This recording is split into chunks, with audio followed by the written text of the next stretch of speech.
Journalist Karikalan அவரை பத்தி நம்மளுக்கு எல்லாருக்குமே தெரியும்.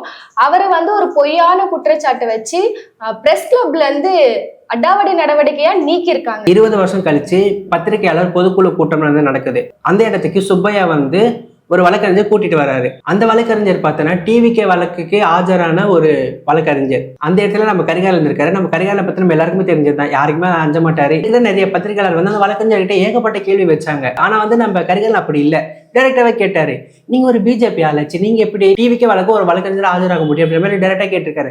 அது கேட்ட உடனே நம்ம சுப்பையாக்கு வந்து கோவம் வந்துச்சு. சுப்பையாக்கு ஏன் கோவம் வருது? நியாயமான கேள்வி தானே கேட்டாரு. ஏன்னா அவரு கூட்டிட்டு வந்த ஆள் இல்ல.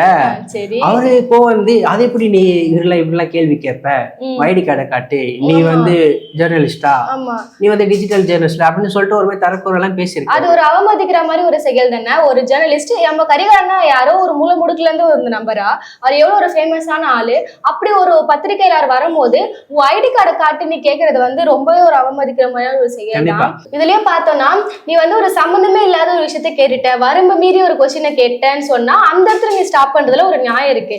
அங்க ஒரு என்ன விஷயம் போயிட்டு இருக்குன்னா, டிவிகே ரோட் ஷோவோட அந்த வழிகாட்டுதல் அதை பத்தின டாபிக்ல தான் கேள்விகள் வைக்கப்பட்டு இருக்கு. ஸோ இவரும் வந்து அடுத்த கேள்வி என்ன கேட்கிறாருன்னா, நீங்க வகுத்து கொடுத்த வழிகாட்டுதெல்லாம் வந்து உங்க தலைவர்கள் பின்பற்றுறாங்களா? ஸோ அது ரிலேட்டடான கொஸ்டின் தான் அவர் கேட்கிறாரு. கேட்கும் போதே வந்து அந்த இடத்துல கரிகாலனை ஸ்டாப் பண்றாங்க. நீ பேசக்கூடாது, நீ எப்படி கேள்வி கேட்கலாம் அப்படின்ற மாதிரிலாம் நிறைய விஷயங்கள் போயிருக்கு. இது ஒரு படி எக்ஸ்ட்ரா மேல போயிட்டு பத்திரிகையாளர் சங்கத்துல இருந்து உடனடியா வந்து கரிகாலனை நீக்கி இருக்காங்க.